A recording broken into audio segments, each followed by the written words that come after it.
Aloha and good afternoon. My name is Jürgen Steinmetz, joining you from the Breaking News Show.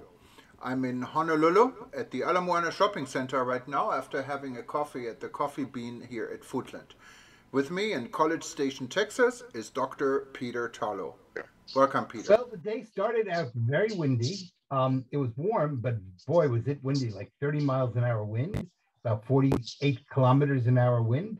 But then about midday, it was so windy that I thought I would be blown over while walking. And then about midday, the wind went wherever it went and became a beautiful day with temperatures in the 80s and blue skies. So I guess we have incredibly pure air today, because when you have wind, that much wind, it probably blew everything to New York or to the Atlantic Ocean or wherever it went, but it's not here anymore. Yeah, that in Hawaii, these winds are known actually as trade winds. We have them all the time. Winds are quite, but actually keeps our air clean, because here we don't have to blow it to New York. We can just blow it in the ocean. And there's 2,500 miles between us and the U.S. mainland, so it has plenty of room to escape, I guess. Yeah, well, and it can always go to California. They won't notice the difference. So that's, I mean, it's 2,500 miles away. So yeah, those stuff does travel. We do know that stuff travels across the Pacific, and it travels across the Atlantic. So you might be just adding a little bit to California's pollution, but they have so much pollution, I don't think they'll know the difference, so it won't matter. So it's okay. Better, at least you'll have a nice, clean Hawaii. On the other hand, you could be impacted by stuff going on in China. So it's amazing how far wind will carry pollutants and other issues. Yeah, and talking about China, of course, Shanghai has a major issue at hand. The city is pretty much under lockdown because of COVID again. Even though if you really look at the numbers, Peter, the numbers are not any higher than most cities in the United States. And I heard Philadelphia might be putting restrictions back on. Yes. Other than that, you can see us here in Hawaii, we don't really wear masks anymore. So it looks like everything is normal. As you well know, there was a major study that was released today. And one of the things the study showed is there was absolutely no difference. It's in the United States, and they factored in diabetes, age, etc. So it was a much more sophisticated statistical study. In New York, New Jersey, and California came out worse than Florida and Texas. And it was interesting, the states which had less masks did better. So and we know the Johns Hopkins study, which is of course the major mega study, showed that the lockdowns don't work. So one of the things that's incredible about what's going on in China is they have really very few cases, but they have a zero tolerance case. So they're going to save people from this, but they're going to have thousands of people could die of starvation, could die of frustration, could die of suicide. And I always like to point out to people, if you're dead, you're dead. It doesn't matter if you're killed by diabetes or COVID, or if you're killed by starvation or COVID, you're still dead. Or suicide, you're still dead. And of course, today we know we're not in 2020. We're 2 years later. We have so much more data. And we know the masks didn't work. It's Philadelphia, which is a city of, 1.7 million people, if I'm not mistaken. They had 2 cases. And they were going back from masks for 2 cases. And yet how much in New York, which allows athletes and actors, etc., not to be wearing masks, is having little children be masked, which are the least vulnerable. And you really wonder, what is wrong with these politicians? They're or do they have something? Yeah, but Peter, these are CDC studies and other studies too. Masks do help. I disagree with you. No, actually, masks, we probably wouldn't be far yet. Nope, the newest CDC studies have shown they really don't that much. We believe they did. And as you know, of course, Dr. Fauci today said, well, actually, you should just do whatever makes you feel comfortable, which is kind of interesting. So that he's taken a new position. I think it's a good position. I actually agree with Dr. Fauci in the sense that people have to make their own levels of risk, but the mask probably will help you from not getting a cold or maybe some other issues. But I'm speaking specifically of COVID, and they really have not had much effect, if any. And then probably the damage we've done to children, which is incredible, the inability to learn to speak, the inability to develop facial recognition well outweighs the minimal, if there's any, that we've done for the masking. So I think in 100 years or 50 years, people will look at us and say, what were they thinking? These people were as crazy as in the Dark Ages, in the Middle Ages. And we don't want to believe that, but we really have gone to almost anti-science. And the mask has now become a religious symbol rather than a medical instrument. But it also became a symbol of political divide, unfortunately. Yes, it did. And it shouldn't be. The mask appeared, it is really a process we don't forget. When you are 100% right. It has become a symbol of. Yeah, but Peter, right. When this all started, we didn't have vaccine. Yes, you're right. So I right. agree with you more. But when it's all started, the mask was our only protection. And you're absolutely right. But we're not in 2020 anymore. This is not March. Exactly. And we have much more data now. We know the damage that's done and we know the good. Now, I'm not blaming anybody in March of 2020. It's just like Europeans in the 15th century thought that, strange things would come from wells and other stuff. And they didn't believe that they thought that bathing would make you sick versus boiling the water. Eventually they figured it out. But once you know it, then you've got to live with the science. We can't live with, a political, I'm better than you. And I think that the other side of this crazy world we're living in, and I know you're going to speak a little bit about this, it's what's going on in Europe and in going on in Ukraine. And the whole concept, one of the things that came out today, and I looked it up to check on it, the ruble today is worth more than before the Russian invasion. So the sanctions. Well, and you see the world is divided in this, Peter. Yes. Maybe before we go further, I'm going to play a video. And of course, this is it looks like a propaganda video from the Russian side, but it's interesting to listen to. We can talk a little bit about it. I do want to emphasize. Stay tuned for a minute here. Stay tuned for a second. I want to emphasize, my friend Thomas Steinmetz is not a Russian sympathizer. And he's showing this for purposes of news. He is not in any way trying to create Russian propaganda. So I want to defend him before anybody attacks him. Жесть. Самолет, ёпта.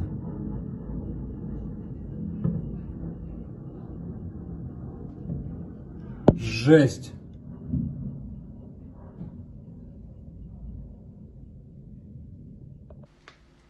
Hello Americans, this is Natasha from Russia, and we want to thank you for all your sanctions, for taking away from our country Coca-Cola, KFC, McDonald's, and all that shit. We understand that you take care of our healthiness.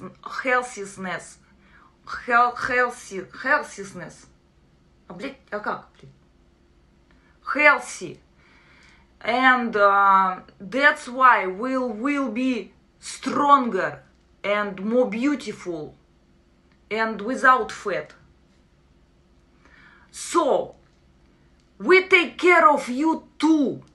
And that's why we cut our gas. So, you have to walk by foot instead of using your cars. Don't thank you. Don't say thank you. Friendship. I am so sorry. I have to go to feed my bear and drink vodka and play balalaika right now. See you later. From Russia with love.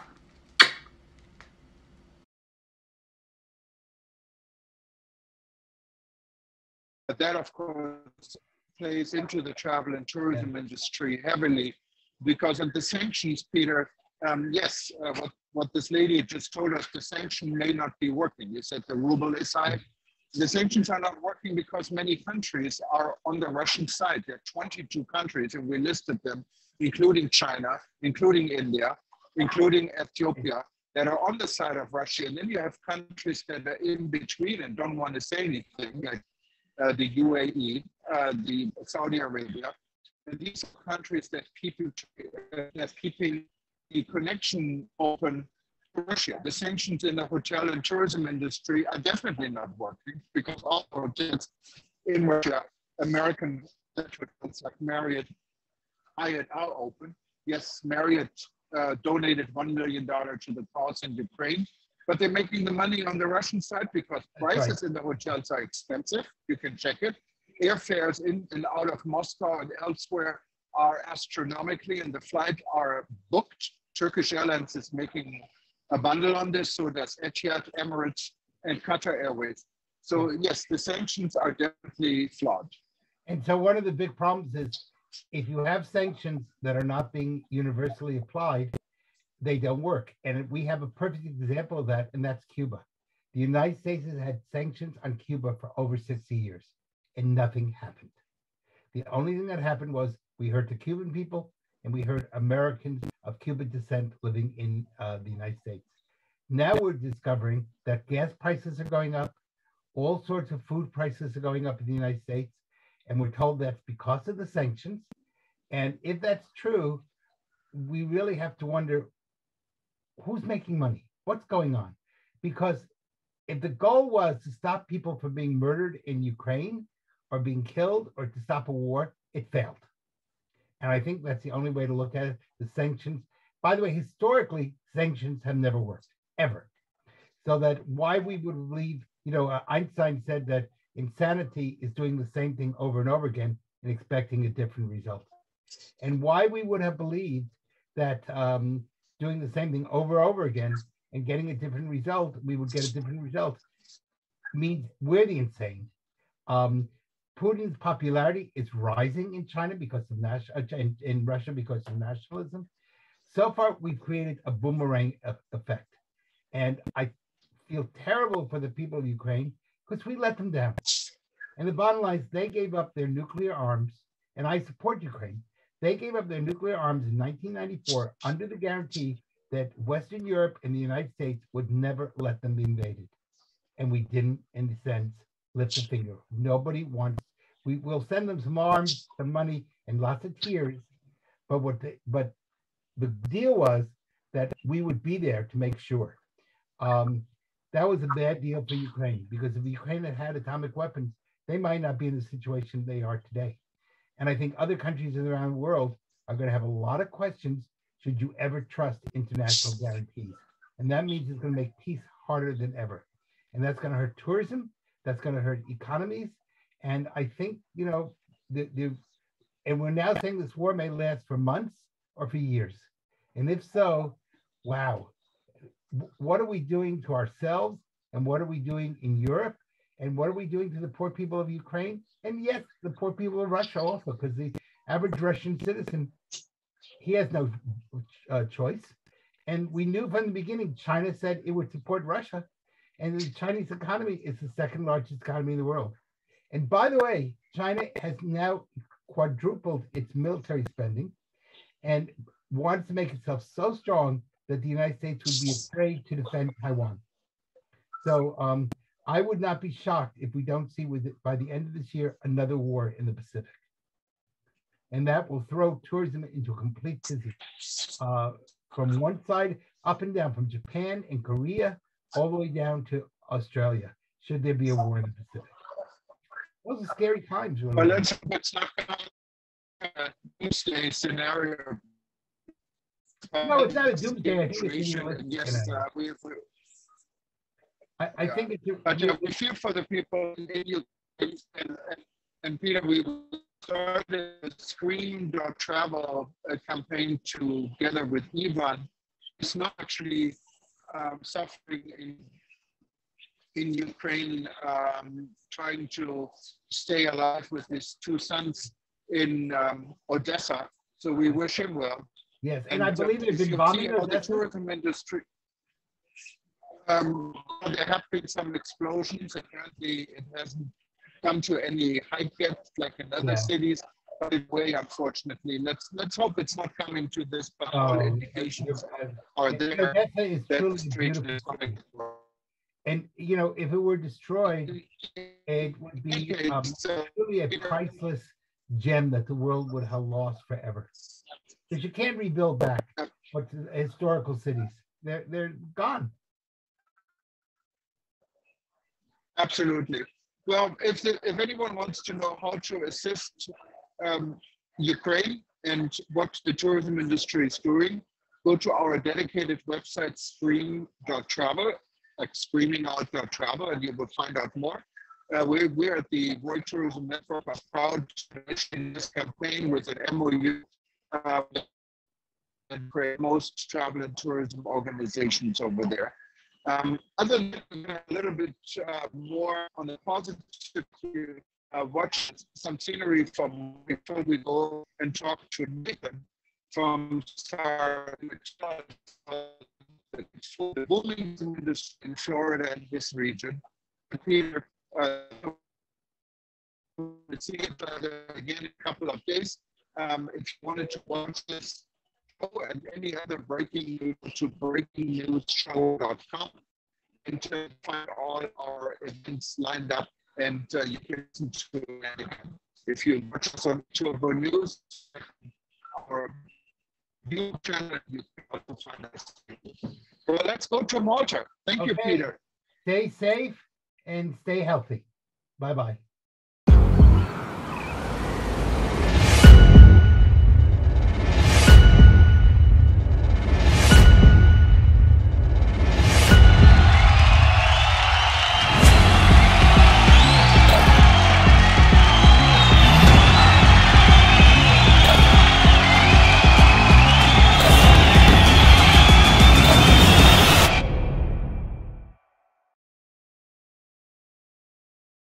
Hello, and we're back again now after you heard a little bit about the island of Malta, and we'd like to welcome Nate in Sarasota, Florida. And Nate will tell us a little bit more about his region in Florida. And as you all know, Florida is booming right now when it comes to travel and tourism. We in the United States are quite fortunate that COVID is out of the picture for many destinations. And I think Sarasota is one of them. How's everything, Nathan? Welcome.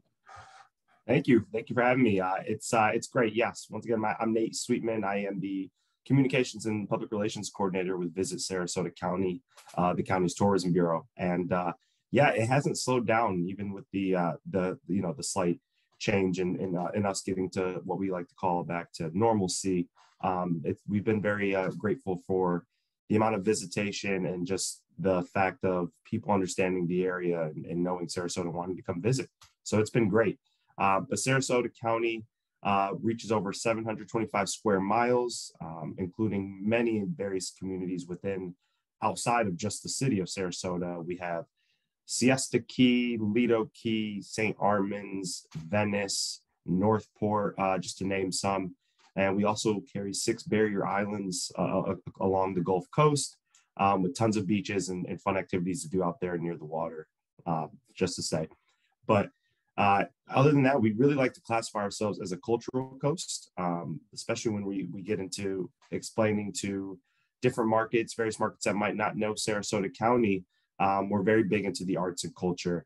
We have a rich history when it comes to the circus arts. The circus actually began over a century ago here within the county of Sarasota, and by the Ringling Brothers, and it ended up transforming how we shape our county and our district, and really showcasing how the circus arts kind of helped collaborate with creating this fun county and an arts perspective. So that's a really fun thing to do. And then we also have various attractions, fun restaurants to go eat at all over the county, scattered throughout. Where are your visitors coming from? Mostly domestic visitors from the New York area, or I know Florida has been quite popular among Germans, and we have a lot of German listeners and viewers. Mm-hmm. Where do people come from?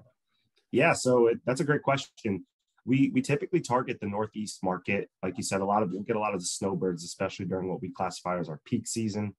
Those winter months up north, getting a lot of visitors there. But one thing I did notice a trend was throughout last year, outside of those peak season months, was just a lot of domestic in-state travel. We found a lot of people visiting were from the state of Florida, just taking, hopping in their car, driving down this way for a few hours or a few days, or even just someone coming across for a week, knowing they have that time and just hopping in their car, driving, 4 or 5 hours and staying here within the county. So we do see a lot of in-state domestic travel. But you spoke on that German market, and it was so great that last December, they finally started to open up the international market, traveling restrictions and kind of pulling those back and giving our international markets a chance to come visit Florida. And yeah, so far so good. We've had a lot of German visitors. I've actually had the pleasure of working on multiple FAMs, which we classify as a familiarization trip, and a lot of FAMs that include writers and media from that German market. Now, many destinations in the world these days are looking for more quality travelers and less quantity. I know we've been quite big here in Hawaii. Barbados, I understand, is going the same direction. The Seychelles is going this direction. How's the conception on this in Florida or in your region? Yeah, it's quite different, and same within different parameters. We see that a lot of the travel we're getting is more catered to people kind of wanting to check out various things, and us giving those markets and those people the opportunity to explore various fun activities and things that make us unique as a county. One thing I truly love is putting together different trips for media members that might come through, and someone might already have an idea of what they would like to do. And some have different objectives and different things and angles that they're trying to get at. So we have an opportunity here within this county to be able to supplement that for all walks of life. And it's really nice knowing that we have the versatility that we do here within the county. And where would you fly? Would you fly to Tampa, and since you're close to Tampa, or you have your own airport or airlink, I guess? Yeah, we have our own airport, the Sarasota Bradenton International Airport, also known as SRQ. We have it right here in the county, right before it breaks that Bradenton-Sarasota line. That way we also get a lot of Bradenton visitors. But that airport we set a new benchmark. From August 2020 to July 2021, we saw more than 2.7 million visitors throughout that time frame come in and out of SRQ Airport. So we set new benchmarks with that number, and we just saw a lot of travel, especially through the pandemic, trying to get through, people trying to at least find ways to still get outside as safely as possible. And luckily enough, we had a lot of visitation through this SRQ Airport. Most major airlines are flying to SRQ? Yeah, we have a bevy. We have Southwest is there, Delta is there, a new airline that just started, I believe it's Avalo or Avalon. I might be pronouncing it incorrectly, but that's a new premier one that just signed up, and we're getting a lot of locations now. We just had a couple just recently added, especially from the Northeast market. So. Wonderful. And if anyone wanted to get more information about your county, where would they go? Please visit Sarasota.com. No pun intended, but the actual link is visitsarasota.com. You can find any and every information about us, whether it be the places to stay, you're looking for hotel recommendations, best dining spots, even if you want an entire press kit that kind of gives general information about the area and all the versatile things we have going on here within the communities. But yeah, definitely check out visitsarasota.com. Thank you very much, Nate. And for everyone else, we're coming to a close for our breaking news edition today on April 11th. And if you wanted to listen and watch this and any of our other editions, just click on our event link or YouTube link, or you can go to breakingnewsshow.com and you find who else we've been talking to, and we hope we get Nate back very soon. And again, if you wanted to go to Florida, there's no better time to do this now. Thank you. Thank you very much, Nate. And we hope to see you again very soon.